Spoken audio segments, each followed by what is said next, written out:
The most frustrating thing about England in the 1990s was not how bad they often were, it was how good they could be when the handbrake came off.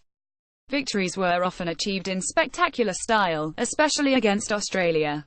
Although England lost every Ashes series in that decade, they were never whitewashed and usually had a victory to cherish. Those wins were particularly precious at the end of a long, draining tour. The glorious turnarounds at Adelaide in 1995 and Melbourne in 1998, both in the fourth test after the Ashes had been retained by Australia, are usually referred to as dead rubber victories. It's a slightly unfair label that belittles the Herculean task of winning any test in Australia. I walked past Steve Waugh and he said, "You're an absolute effing embarrassment." The only response I could think was a short, sharp F off. Then he had me caught at fly slip. Warren Hegg the Yakka was never harder than in Melbourne on the 29th of December 1998. It was Test cricket's longest day, with the final session lasting a record 4 hours and 3 minutes. England's Darren Gough and Dean Headley bowled themselves into the ground and into Ashes folklore. "It never experienced pressure like it," says the former wicket-keeper Warren Hegg, who was making his Test debut at the age of 30. "There was an incredible mix of emotion, exhaustion, jubilation, excitement, nervousness. To win at that ground in those circumstances was one of the greatest experiences I've ever had." England started the match in the kind of disarray that makes Joe Root's team seem strong and stable by comparison. They were 20 down after 3 tests and had just been humiliated in Hobart, where Australia chased a target of 376 in just 55.2 overs. "English cricket," wrote John Woodcock in The Cricketer, "can never have been in lower water than when Alex Stewart and his team arrived in Melbourne. The first day of the test was washed out, and though England had their moments on days 2 and 3, Stewart punched a memorable first Ashes 100. They were behind the game going into the 4th day, thanks mainly to an irksome 9th wicket partnership of 88 between Steve Waugh and Stuart MacGill. England's much-strided number 11 Alan Mullally slogged a furious Glenn McGrath to make a valuable and unlikely 16 runs. Photograph Clive Mason. Getty Images. Waugh had already given Hegg a harsh introduction to Test cricket. "I remember going out to bat in the first innings and I was feeling on top of the world," he says.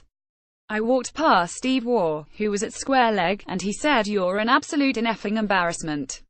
You're in your 30s and you're just making your debut. You should be embarrassed.' The only response I could think was a short, sharp F off. Then he had me caught at fly slip." England started the last day on 65 for 2, a deficit of 5.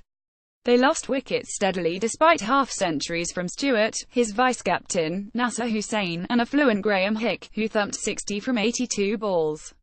He was the 9th man out, with the lead 151, at which point Alan Mullally, one of the worst batsmen in Test cricket, started slogging an apoplectic Glenn McGrath. "I didn't take myself seriously with the bat," said Mullally. "Of course I was shit. But I loved it." Mullally, who had scored 4 runs in 6 innings all series, biffed 16 off 15 balls. McGrath offered some observations regarding the imperfections in Mullally's technique. Mullally offered to meet him in a private space for a full and frank exchange of views. "That was a bit of light relief because they'd been all over us," says Hegg. "It gave the Barmy Army something to cheer as well." Mullally was the life and soul of the tour. "There's nothing better than seeing the best bowler in the world being panned round the ground by our number 11. Dean Headley celebrates one of his 6 wickets on the final day.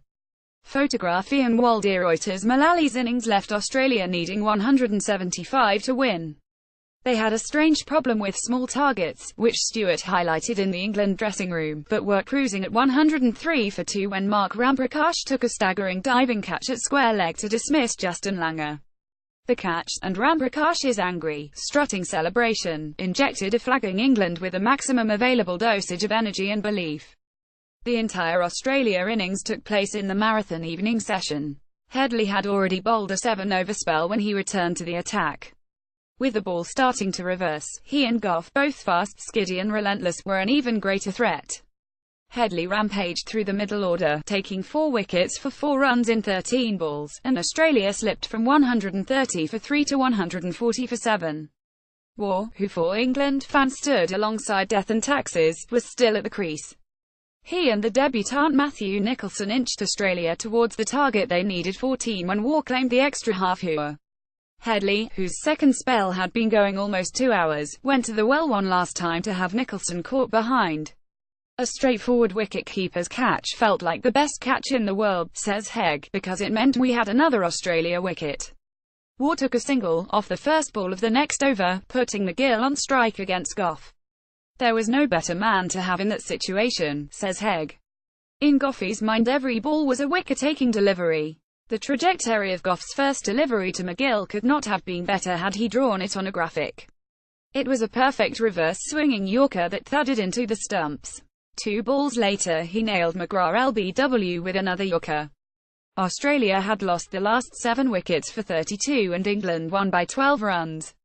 It meant Mullally, the kind of tailender who was too high in the order at number 11, had effectively won an Ashes test with the bat. Darren Gough, left, and Mark Butcher at the moment of victory. I gave it a real king of the castle pose, very Tarzan, says Gough. After all the stick Webb had to take, I was in no mood to be modest. Photograph Allsport Australia Getty Images. There's nothing quite like victory to make you lose it, and Gough convulsed with a mixture of anger and joy. I have never made such a spectacle of myself as I did at that moment, he said in his autobiography. I gave it a real king of the castle pose, very Tarzan, very defiant, stump in hand. After all the stick Webb had to take, I was in no mood to be modest. Sky took great delight in replaying my less than diplomatic mutterings. They took greater delight in replaying the wickets that secured a feel-good triumph of the human spirit. Gough and Headley bowled 15.4 and 17 overs respectively to finish with 2 for 54 and 6 for 60. Headley's second spell was an epic 103,265. They performed just as well in the next match at Sydney. Gough took a hat-trick. Headley picked up 8 in the match, and England might have drawn the series 22 but for a questionable third umpiring decision that reprieved Michael Slater. Instead they lost 31. The jubilation afterwards in the dressing room was incredible. There was such a sense of achievement. They are brilliant, brilliant memories. Warren Hegg. Gough was an absolute star against Australia, said Hussain in his autobiography. I won't have a bad word said against him because he was a fantastic, whole-hearted cricketer who loved playing against Australia. Gough and Headley shared 53 wickets in the 5 tests they played together, all against the best team in the world. He epitomised, to me, what you need to do as a bowler, said Headley. Yes, things might not go your way but you never, ever give up on anything. Headley could have been talking about himself. When you looked Dino in the eye, he always wanted to bowl more, said Hussain. So many people are not like that. Waugh, who scored 152 runs at the MCG without being dismissed, was blamed for Australia's defeat. His regular policy of trusting tailenders, so successful in the first innings, backfired in the second.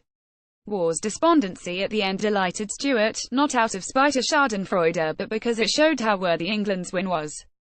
I don't think there's ever a dead game against Australia, says Hegg. They don't give you an inch, especially someone like Steve Waugh. The jubilation afterwards in the dressing room was incredible. There was such a sense of achievement, to win the historic Boxing Day test against such a good team.